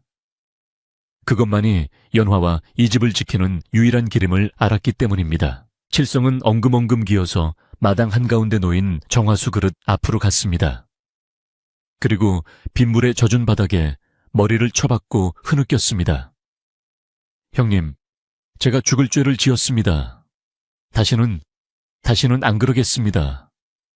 그의 울음소리는 빗소리에 묻혀 구슬프게 들렸습니다. 마을 사람들은 그 모습을 보며 혀를 차기도 하고 안도의 한숨을 쉬기도 했습니다. 연화는 부엌에서 따뜻한 물 한 사발을 떠와 칠성에게 내밀었습니다. 도련님, 이거 드시고 정신 차리세요. 그리고 약속 꼭 지키세요. 연화의 손길은 여전히 떨리고 있었지만 그 안에 담긴 자비심은 칠성의 얼어붙은 마음을 조금이나마 녹여주었습니다. 백 선생은 연화의 행동을 보고 고개를 끄덕였습니다. 부인의 관상에 나타난 자비심이 결국 흉한 기운을 눌렀소. 사람을 살리는 것은 칼 같은 지적이 아니라 따뜻한 물 한 모금 같은 마음인 법이지요. 백 선생의 말에 마을 사람들도 숙연해졌습니다. 비는 여전히 내리고 있었지만 마당을 감싸고 있던 살벌한 공기는 많이 누그러졌습니다. 칠성은 물을 마시고 비틀거리며 일어났습니다. 그의 얼굴은 여전히 엉망이었지만 눈 밑의 살기는 많이 사라져 있었습니다. 그는 연화와 백 선생 그리고 마을 사람들에게 고개를 숙여 보이고는 도망치듯 대문 밖으로 사라졌습니다. 어둠 속으로 사라지는 그의 뒷모습은 초라하기 그지없었습니다. 칠성이 떠난 후 마당에는 묘한 정적이 흘렀습니다. 마을 사람들은 쉽게 자리를 뜨지 못하고 서로의 얼굴을 쳐다보았습니다. 오늘 밤 일어난 일은 단순한 형제간의 다툼이 아니라 마치 한편의 권선징각 이야기를 눈앞에서 본 것 같은 충격과 감동을 주었기 때문입니다. 이장이 먼저 입을 열었습니다. 허허, 참으로 기가 막힌 밤이로구먼. 백 선생 덕분에 우리 마을의 골칫거리가 해결되었소. 정말 고맙소. 이장의 인사에 백 선생은 정중히 고개를 숙였습니다. 아닙니다. 모든 것은 사필규정 바른 길로 돌아가게 되어 있는 법입니다. 저는 그저 거들었을 뿐이지요. 백 선생은 연화를 바라보며 부드럽게 미소 지었습니다. 부인 이제 큰 고비는 넘겼소. 하지만 아직 끝난 것은 아닙니다. 흐트러진 집안의 기운을 바로잡고 놀란 가슴을 진정시키는 일이 남았소. 내일 날이 밝으면 집안 곳곳에 쑥을 태워 나쁜 기운을 몰아내고 마을 분들과 함께 음식을 나누며 화합의 자리를 마련하시오. 그것이 진정한 마무리가 될 것이오 누차. 백 선생의 조언은 세심하고 구체적이어서 연화는 무엇을 어떻게 해야 할지 명확히 알 수 있었습니다. 연화는 눈물을 닦으며 네 선생님, 명심하겠습니다. 라고 대답했습니다. 마을 사람들은 하나둘씩 집으로 돌아갈 채비를 했습니다. 연화야, 오늘 고생 많았다. 내일 아침에 내가 쑥이랑 된장 좀 가져오마. 곰파 할머니가 연화의 손을 꼭 잡아주었습니다. 다른 이웃들도 그래 우리도 도울 테니 너무 걱정 마라. 라며 따뜻한 말을 건넸습니다. 연화는 이웃들의 관심과 사랑에 가슴이 벅차올랐습니다. 혼자라고 생각했던 외로움이 씻은 듯이 사라지는 기분이었습니다. 대나무 숲의 바람소리도 이제는 무섭게 들리지 않고 마치 연화를 위로하는 자장가처럼 들렸습니다. 모두가 돌아가고 대문을 걸어 잠근 뒤 연화와 백 선생은 다시 마주 앉았습니다. 호롱불 아래 마주 앉은 두 사람 사이에는 깊은 신뢰와 유대감이 형성되어 있었습니다. 백 선생은 연화에게 말했습니다. 부인 오늘 밤 부인이 보여준 용기는 참으로 대단했소. 관상보다 더 중요한 것은 심상 신상이라 하였는데 부인의 심상이 바로 이 집을 지키는 가장 큰 수호신이오. 연화는 부끄러운 듯 고개를 숙였지만 그녀의 얼굴에는 은은한 평화가 깃들어 있었습니다. 백 선생은 내일 아침 자신이 떠나기 전에 연화에게 마지막으로 해줄 말이 있다고 했습니다. 밤은 깊어 새벽으로 향하고 있었습니다. 비는 그치고 구름 사이로 둥근 달이 얼굴을 내밀었습니다. 달빛이 젖은 마당과 대나무 숲을 은은하게 비추자 집은 언제 그랬냐는 듯 고요하고 신비로운 자태를 되찾았습니다. 연화는 잠자리에 누웠지만 쉽게 잠들 수 없었습니다. 오늘 겪은 일들이 주마등처럼 스쳐 지나갔기 때문입니다. 하지만 그것은 더 이상 악몽이 아니라 자신이 이 집의 진정한 주인으로 거듭나는 통과 이래와도 같은 기억이었습니다. 연화는 마음속으로 남편과 시부모님께 감사의 기도를 올리며 내일 맞이할 새로운 아침을 기대했습니다. 대나무 숲이 맑은 바람에 흔들리며 사각사각 소리를 내었고 그 소리는 연화의 깊은 잠을 지켜주는 파수꾼이 되어주었습니다. 밤새 세차게 내리던 비가 그치고 대나무 숲 사이로 맑고 투명한 아침 햇살이 쏟아져 내리기 시작했습니다. 지난밤에 소란스러웠던 폭풍우가 거짓말처럼 느껴질 정도로 하늘은 높고 푸르렀으며 비에 젖은 대나무 잎들은 아침 이슬을 머금고 영롱하게 빛나고 있었습니다. 연화는 평소보다 몸이 훨씬 가벼운 것을 느끼며 잠자리에서 일어났는데 가슴을 짓누르던 무거운 돌덩이가 사라진 듯한 상쾌함이 온몸을 감싸고 있었습니다. 방문을 열고 마당으로 나가자 젖은 흙내음과 대나무 향기가 섞인 싱그러운 공기가 코끝을 스쳤고 그녀는 깊게 숨을 들이마시며 비로소 자신의 집이 온전히 지켜졌음을 실감하게 되었습니다. 백 선생은 이미 일어나 마당 한가운데 서서 떠오르는 태양을 바라보며 기운을 갈무리하고 있었습니다. 그의 하얀 옷자락은 아침바람에 가볍게 흩날렸고 얼굴에는 어젯밤의 엄격함 대신 온화한 미소가 번져 있었습니다. 백 선생은 연화가 나오는 것을 보고 고개를 끄덕이며 잘 주무셨소. 밤새 내린 비가 마당의 묵은 때를 씻어내고 대나무 숲에 나쁜 기운을 모두 몰고 갔으니 이제 이 집은 다시 태어난 것과 다름없소 라고 덕담을 건넸습니다. 연화는 백 선생에게 공손히 허리를 굽혀 아침 문안 인사를 올리며 지난밤 자신과 집을 지켜준 은혜에 대해 깊은 감사를 표했습니다. 백 선생은 마당 한 구석에 쌓여있는 마른 쑥을 가리키며 연화에게 채비를 서두르라고 일렀습니다. 비가 그쳤으니 이제 집안 구석구석에 배어있는 탁한 기운을 연기로 쫓아내야 하오. 쑥은 양기가 강하여 음습한 기운을 몰아내고 잡기를 쫓는데 으뜸이니 아궁이와 방내의 귀퉁이에 쑥을 태워 연기를 피우도록 하시오. 백 선생의 지시는 구체적이고 단호하여 연화는 곧바로 부엌으로 가서 불씨를 살리고 쑥을 한 알음 안고 나왔습니다.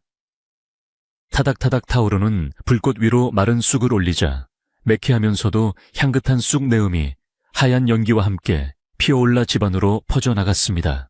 쑥 연기는 마당을 가로질러 대청마루 밑으로 그리고 열린 방문 틈으로 스며들며 집안의 공기를 정화하기 시작했습니다. 연화는 작은 화로에 쑥을 담아들고 사랑채와 안차에 그리고 창고까지 구석구석을 돌며 연기를 쏘였는데 마치 목욕을 하듯 집안을 깨끗이 씻어내는 기분이었습니다. 백 선생은 그 모습을 지켜보며 연기가 머무는 곳마다 복이 깃들고 연기가 빠져나가는 곳으로 화가 나갈 것이니 정성을 다하시오 라고 조언했습니다. 희뿌연 연기 속에서 대나무집은 신비로운 분위기를 자아냈고 지난밤 칠성이 남기고 간 악한 감정의 찌꺼기들도 연기와 함께 하늘로 흩어지는 듯 했습니다. 해가 중천으로 떠오를 무렵 마을 어귀에서 사람들의 웅성거리는 소리가 들려오더니 곰파 할머니를 필두로 마을 안악들과 장정들이 대나무집으로 들어섰습니다.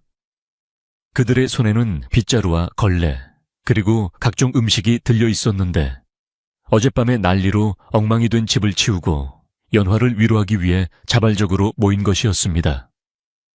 곰파 할머니는 아이고 이게 무슨 냄새야, 쑥을 태우는구나. 잘했다 잘했어. 우리도 거들러 왔으니 어서 이 난장판을 치우자꾸나 라며 씩씩하게 팔을 걷어붙였습니다. 연화는 이웃들의 따뜻한 마음 씀씀이에 감동하여 눈시울이 붉어졌지만 슬픔이 아닌 기쁨의 눈물이었습니다. 마을 장정들은 어젯밤 칠성이 부숴놓은 장독대 파편을 치우고 비바람에 쓰러진 대나무 울타리를 보수하기 시작했습니다. 뚝딱뚝딱 못질하는 소리와 흙을 파내는 삽질 소리가 경쾌하게 울려 퍼지며 적막했던 집안에 다시 활기가 돌기 시작했습니다. 백 선생은 장정들 곁에서 울타리를 세울 때는 바람이 통하는 길을 막지 않도록 대나무 사이를 너무 촘촘하게 하지 마시오. 기운이 흘러야 집이 숨을 쉬는 법이요. 라며 풍수지리에 맞는 조언을 해주었습니다. 마을 사람들은 백 선생의 말을 귀담아 들으며 단순히 집을 고치는 것이 아니라 집안의 운을 틔우는 작업이라는 생각으로 정성을 다해 일손을 놀렸습니다. 부엌에서는 마을 안악들이 연화를 도와 점심 준비에 한창이었습니다. 가지고 온 채소와 곡식으로 전을 부치고 국을 끓이자 고소한 기름 냄새와 구수한 된장 냄새가 쑥 향기와 어우러져 침샘을 자극했습니다. 안악들은 어젯밤에 그 난리를 겪고도 이렇게 꿋꿋하니 참 대견하다. 칠성이 그놈은 이제 다시는 얼씬도 못할 거다 라며 연화를 다독이고 칭찬했습니다. 연화는 그들의 말에 힘입어 더욱 부지런히 손을 놀렸고 오랜만에 북적이는 부엌에 온기에 마음이 훈훈해지는 것을 느꼈습니다. 음식은 사람의 마음을 이어주는 가장 좋은 매개체라 하였으니 함께 밥을 짓는 과정에서 마을의 결속은 더욱 단단해졌습니다. 한바탕 청소와 보수 작업이 끝나자 마당은 언제 그랬냐는 듯 말끔해졌고 장독대는 다시 반질반질 윤기가 흘렀습니다. 깨진 독 대신 이웃집에서 가져온 새 항아리가 그 자리를 채웠고 쓰러진 대나무는 깨끗하게 치워져 시야가 탁 트였습니다. 백 선생은 말끔해진 집을 둘러보며 만족스러운 표정을 지었습니다. 보시오. 사람의 손길이 닿았거니 집의 얼굴이 환해지지 않았소. 집은 주인의 마음을 닮아가는 법인데 마을 사람들의 정성까지 더해졌으니 이제 이 집은 천하의 명당이 부럽지 않소. 그의 말에 땀을 흘리며 일한 마을 사람들도 뿌듯해하며 서로의 얼굴을 마주보고 웃었습니다. 점심상이 대청마루와 마당의 평상에 차려지자 마을 잔치라도 열린 듯 풍성한 식탁이 마련되었습니다. 김이 모락모락 나는 하얀 쌀밥에 노릇하게 구운 생선 각종 나물 반찬과 막걸리까지 곁들여지니 진수성찬이 따로 없었습니다. 백 선생은 상석에 앉아 막걸리 한 사발을 들이키며 오늘 이 술맛은 그 어떤 감로수보다 달구려 노동 뒤에 먹는 밥과 이웃과 나누는 정이 섞였으니 보약이 따로 없소라고 호탕하게 웃었습니다. 마을 사람들도 선생님 덕분에 우리 마을에 큰 우환을 덜었습니다라며 백 선생에게 감사의 잔을 올렸습니다. 식사를 하며 오가는 대화 속에서 어젯밤의 공포와 긴장은 완전히 사라지고 대신 유쾌한 농담과 덕담이 그 자리를 채웠습니다.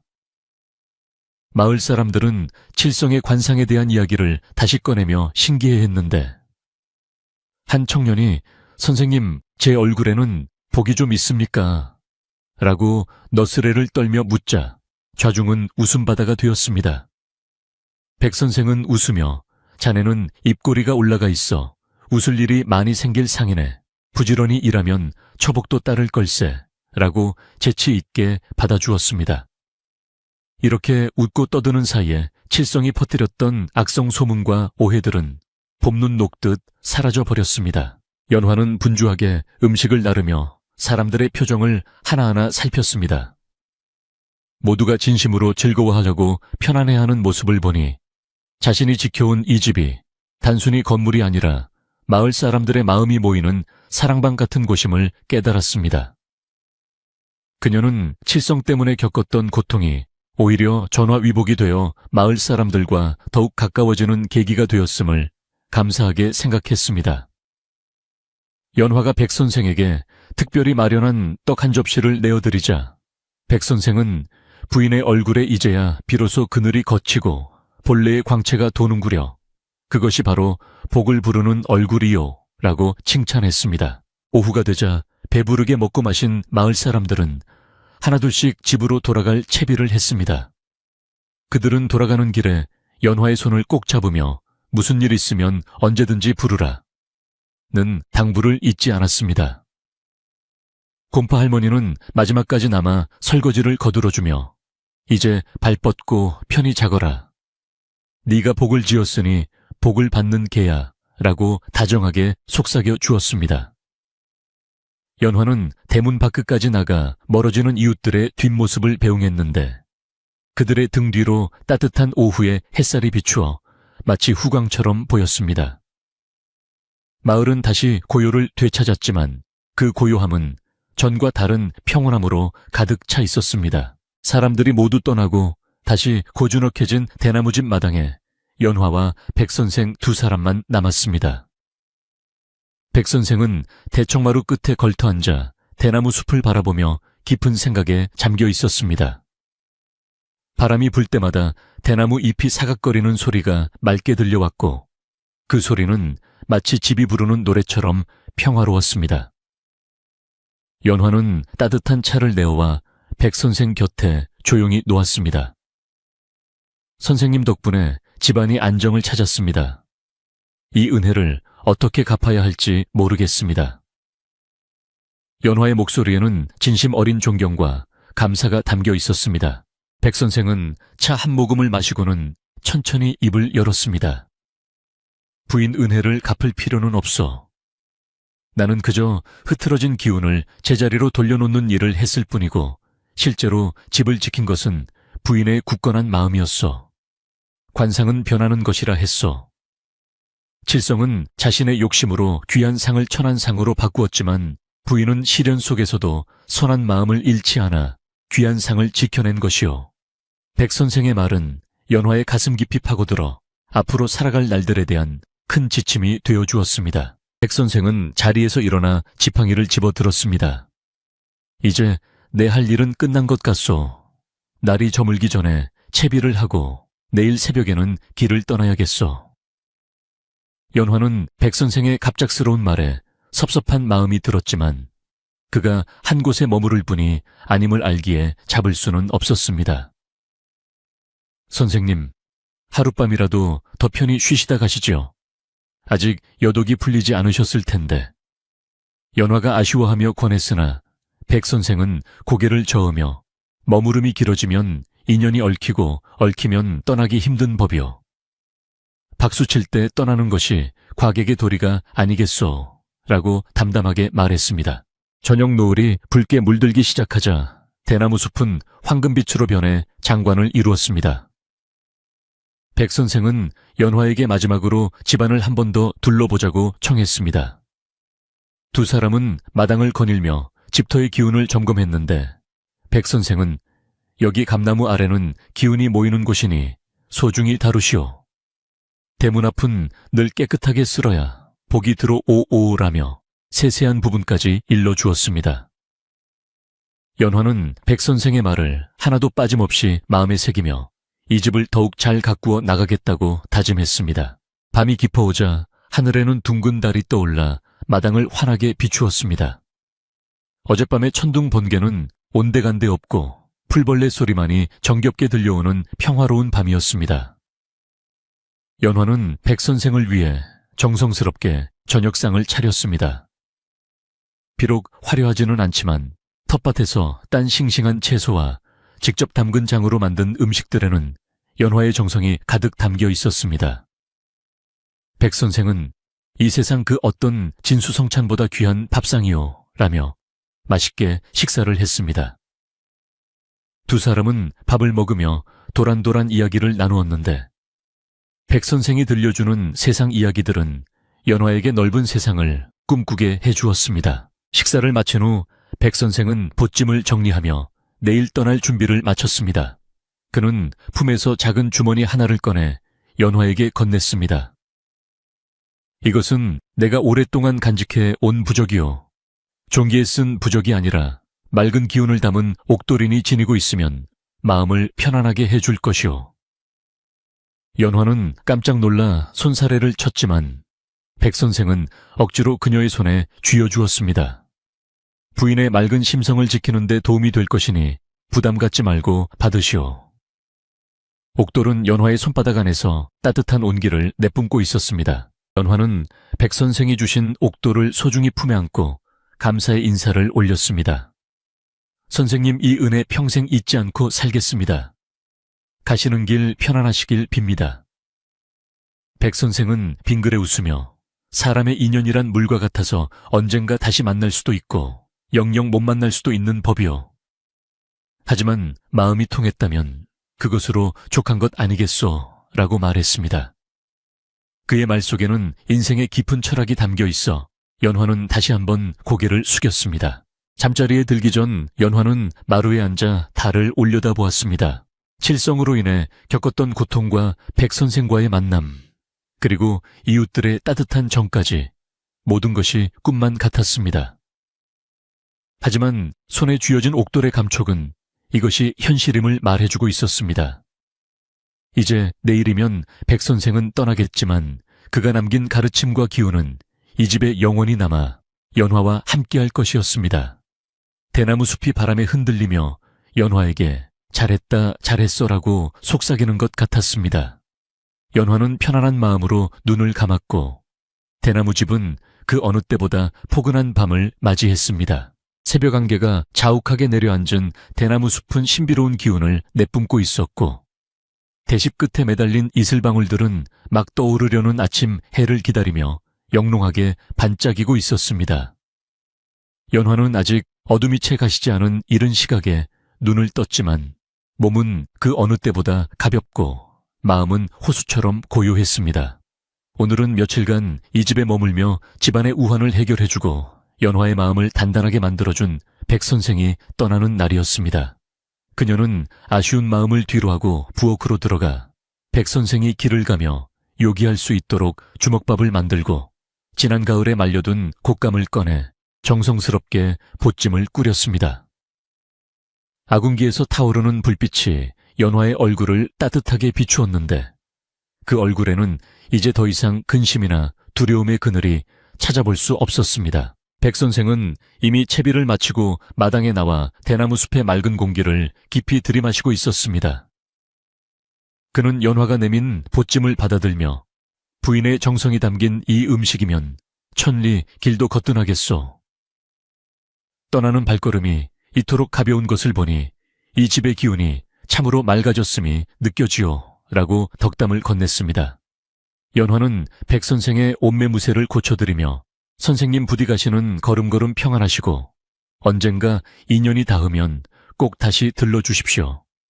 이 집의 대문은 선생님을 위해 언제나 활짝 열려 있을 것입니다 라고 진심 어린 작별 인사를 올렸습니다.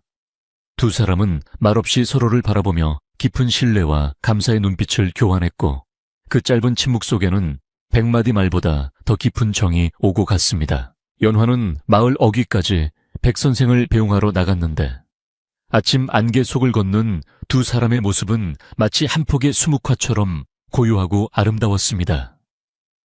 마을 어귀에 다다르자 백 선생은 걸음을 멈추고 뒤를 돌아보며 연화에게 마지막 가르침을 주었습니다. 부인 명심하시오. 관상은 타고나는 것이지만 그 상을 완성하는 것은 결국 마음이요. 부인이 지금처럼 맑고 단단한 마음을 지키며 살아간다면 부인의 얼굴은 세상 그 어떤 귀인의 상보다 빛날 것이며 이 집안에는 대대로 복이 끊이지 않을 것이오. 백 선생의 목소리는 아침 이슬처럼 연화의 마음에 스며들어 영원히 지워지지 않을 각인이 되었습니다. 백 선생은 지팡이를 짚고 안개 속으로 천천히 걸어 들어갔고 연화는 그 뒷모습이 완전히 사라질 때까지 자리를 지키며 서 있었습니다. 안개가 걷히고 햇살이 비치자 백 선생의 모습은 온데간데 없이 사라졌는데 마치 산신령이 잠시 인간 세상에 내려왔다가 다시 하늘로 돌아간 듯한 기분이 들었습니다. 연화는 텅 빈 길을 바라보며 잠시 허전함을 느꼈지만 곧 가슴속에서 차오르는 벅찬 희망을 느꼈습니다. 이제 그녀는 혼자가 아니었습니다. 백 선생이 남겨준 가르침과 이웃들의 정, 그리고 무엇보다 스스로를 믿는 힘이 그녀의 곁에 있었기 때문입니다. 연화는 다시 힘차게 발걸음을 돌려 자신의 소중한 보금자리인 대나무집으로 향했습니다. 집으로 돌아온 연화는 마당에 서서 자신의 집을 찬찬히 둘러보았습니다. 며칠 전만 해도 음산하고 무섭게만 느껴지던 대나무 숲은 이제 든든한 울타리가 되어 집을 포근하게 감싸고 있었고, 칠성이 깨뜨렸던 장독대에는 새로운 항아리들이 햇살을 받아 반짝이고 있었습니다. 연화는 마루에 올라가 거울을 꺼내 자신의 얼굴을 비추어 보았는데, 거울 속의 여인은 예전의 수심 가득한 얼굴이 아니었습니다. 이마는 훤칠하고 눈빛은 맑으며 입가에는 은은한 미소가 걸려있는 백 선생이 말했던 복을 부르는 상이 바로 거기에 있었습니다.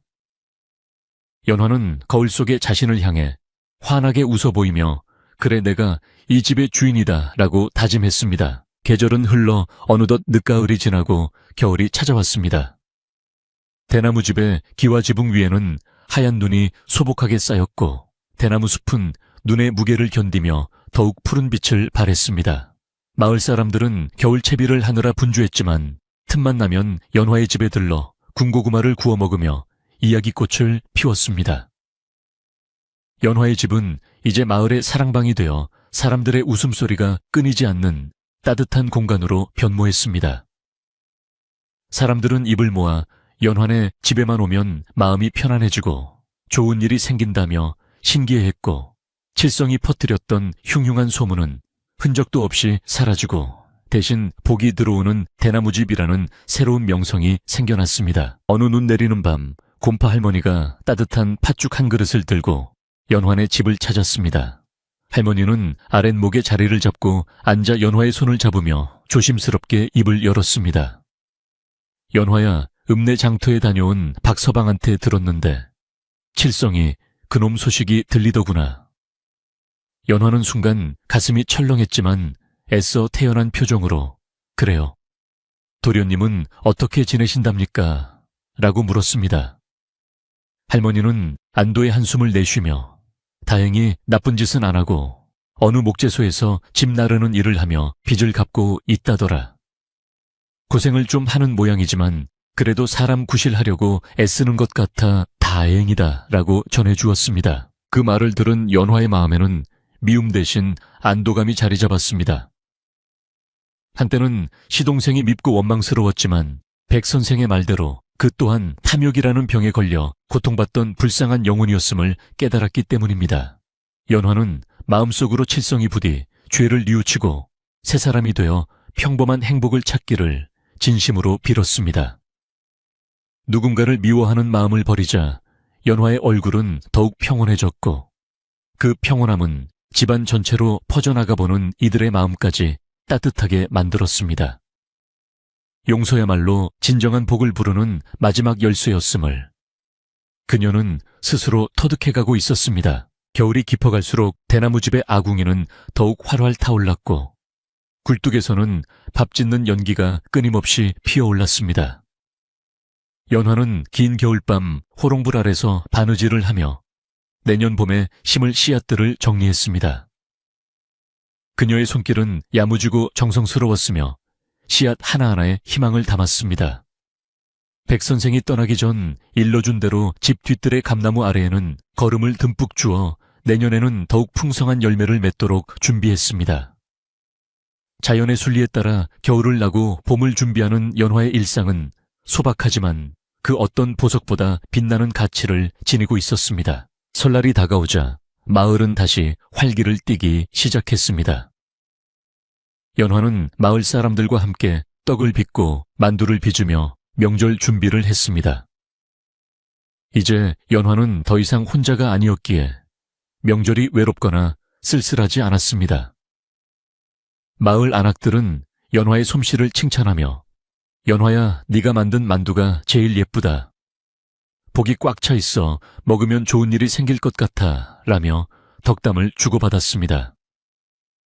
연화는 갓 쪄낸 떡을 접시에 담아 가장 먼저 조상님의 제단에 올리고 백 선생이 앉았던 대청마루 한켠에도 작은 상을 차려 마음으로나마 대접했습니다. 어디선가 바람을 타고 백 선생의 호탕한 웃음소리가 들려오는 것만 같았습니다. 봄이 오자 대나무 숲에서는 죽순이 우후 죽순으로 솟아올랐습니다. 연화는 죽순을 캐어 나물을 무치고 국을 끓여 이웃들과 나누어 먹었습니다. 대나무에 강인한 생명력을 품은 죽순 요리는 마을 사람들의 입맛을 돋우고 기운을 북돋아 주었습니다. 연화의 집 마당에는 매화꽃이 활짝 피어 향기를 뿜어냈고 처마 밑에는 제비가 돌아와 집을 짓기 시작했습니다. 모든 생명이 다시 깨어나는 봄 대나무 집은 생동감 넘치는 기운으로 가득 찼습니다. 지나가는 나그네들도 이 집 앞을 지날 때면 발걸음을 멈추고 참으로 기운이 좋은 집이로구나 하며 감탄하곤 했습니다. 어느 화창한 봄날 오후 낯선 젊은 부부가 어린아이의 손을 잡고 연화의 집을 찾아왔습니다. 그들은 연화에게 정중히 인사를 하며 지나가다 집이 너무 아름다워 잠시 구경해도 되겠습니까? 저희도 이런 집을 짓고 사는 것이 꿈이라서요 라고 물었습니다. 연화는 흔쾌히 대문을 열어주며 그들을 맞이했습니다. 젊은 부부는 집안 곳곳을 둘러보며 감탄했고 아이는 마당에서 강아지와 뛰어놀며 까르르 웃었습니다. 연화는 그 모습을 보며 먼 훗날 자신의 집도 저렇게 아이들의 웃음소리로 가득 차기를 소망했습니다. 백 선생이 말했던 사람이 끊이지 않을 명당이라는 예언이 현실이 되어가고 있었습니다. 연화는 젊은 부부에게 시원한 식혜를 대접하며 집을 가꾸는 지혜를 나누어 주었습니다. 집은 주인이 얼마나 사랑하느냐에 따라 그 빛깔이 달라집니다. 화려한 장식보다 중요한 것은 맑은 마음으로 쓸고 닦는 정성이지요. 연화의 말에 젊은 부부는 깊은 감명을 받은 듯 고개를 끄덕였습니다. 그들은 떠나면서 부인 덕분에 집에 대한 좋은 깨달음을 얻고 갑니다. 부인의 얼굴이 집만큼이나 아름다우십니다 라고 인사를 건넸습니다. 연화는 그들의 뒷모습을 배웅하며 자신이 누군가에게 지혜를 나누어 줄 수 있는 사람이 되었다는 사실에 가슴 벅찬 보람을 느꼈습니다. 세월은 유수와 같이 흘러 연화의 머리에도 어느덧 하얀 서리가 내리기 시작했습니다. 하지만 그녀의 얼굴은 나이가 들수록 더욱 기품 있고 온화하게 변해갔습니다. 마을 사람들은 연화를 대나무집 어르신이라 부르며 존경했고 마을에 크고 작은 일이 생길 때마다 그녀를 찾아와 조언을 구했습니다. 연화는 그때마다 백 선생에게 배웠던 지혜와 자신이 살아오면서 터득한 경험을 바탕으로 현명한 답을 내놓았습니다. 그녀의 말 한마디는 마을 사람들에게 등불이 되어주었고 대나무집은 마을의 정신적인 지주와도 같은 것이 되었습니다. 그러던 어느 날 연화는 꿈속에서 백 선생을 다시 만났습니다. 꿈속의 백 선생은 여전히 하얀 무명옷을 입고 맑은 미소를 짓고 있었습니다. 그는 연화에게 부인 내 말이 맞지 않았소. 부인이 지켜낸 것은 집이 아니라 바로 부인 자신의 인생이었소. 이제 부인의 얼굴은 천하제일의 관상이 되었구려 라고 칭찬했습니다. 연화가 선생님 그립습니다 라고 말하려던 찰나 백 선생은 대나무 숲 사이로 홀연히 사라졌습니다. 잠에서 깬 연화는 이것이 단순한 꿈이 아니라 멀리서 백 선생이 보내온 안부 인사임을 직감했습니다. 그녀는 자리에서 일어나 창문을 열고 밤하늘의 달을 올려다보며 감사의 기도를 올렸습니다. 연화는 다음날 아침 일찍 일어나 몸을 정갈하게 씻고 하얀 한복으로 갈아입었습니다. 그리고 칠성이 깨뜨렸던 장독대 옆에 심어둔 작은 대나무 묘목을 바라보았습니다. 그 묘목은 어느새 굵은 대나무로 자라 숲의 일부가 되어 있었습니다. 상처 입은 자리가 치유되어 더 단단해진다는 자연의 섭리를 보여주는 듯 했습니다. 연화는 그 대나무를 쓰다듬으며 너도 참 많이 컸구나. 모진 비바람을 견디고 이렇게 훌륭하게 자라주어 고맙다 라고 속삭였습니다. 대나무는 바람에 잎을 흔들며 연화의 손길에 화답했습니다. 그날 저녁 마을 잔치가 열렸습니다. 올해 농사가 유난히 풍년이 든 것을 축하하는 자리였지만 사실은 마을 사람들이 연화의 환갑을 축하하기 위해 몰래 준비한 깜짝 잔치였습니다. 마을 회관에 모인 사람들은 연화가 들어서자 박수를 치며 환호했습니다. 곰파 할머니의 며느리가 곱게 차려진 잔치상을 내왔고 아이들은 연화의 앞에서 재롱을 피웠습니다. 연화는 생각지도 못한 선물에 눈물을 글썽이며 내 평생 이렇게 분에 넘치는 사랑을 받아도 되는지 모르겠습니다. 라고 감격해했습니다. 이장님은 어르신이 계셔서 우리 마을이 이렇게 평안한 것입니다. 오래오래 건강하게 사십시오. 라고 축사를 했습니다. 잔치가 끝나고 집으로 돌아오는 길, 연화의 발걸음은 구름 위를 걷는 듯 가벼웠습니다. 하늘에는 수많은 별이 보석처럼 박혀 있었고 달빛은 연화의 가는 길을 환하게 비춰 주었습니다. 대나무집 대문 앞에 다다르자 집은 마치 주인을 기다렸다는 듯이 따뜻한 기운으로 맞이해 주었습니다.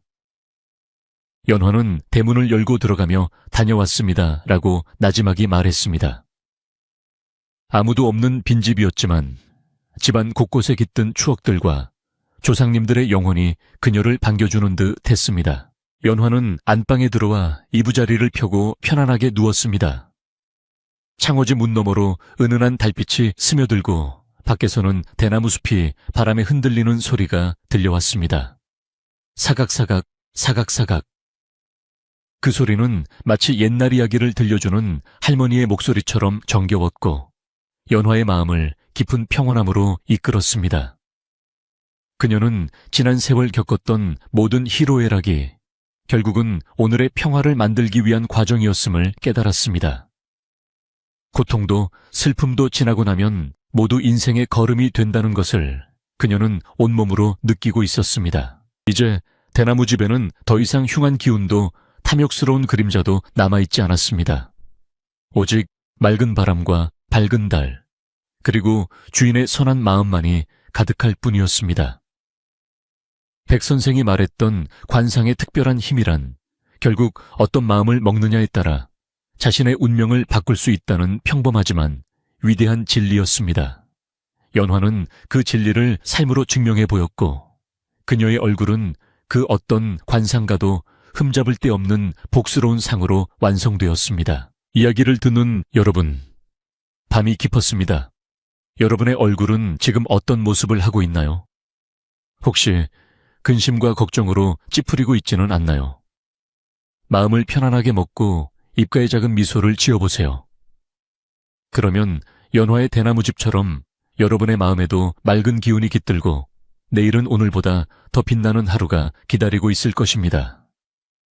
바람이 전해주는 대나무 숲의 노래를 들으며 부디 편안하고 따뜻한 꿈 꾸시길 바랍니다. 옛날 어느 상골 마을 대나무집을 지키며 복을 만들어낸 연화의 이야기는 여기서 끝이 납니다.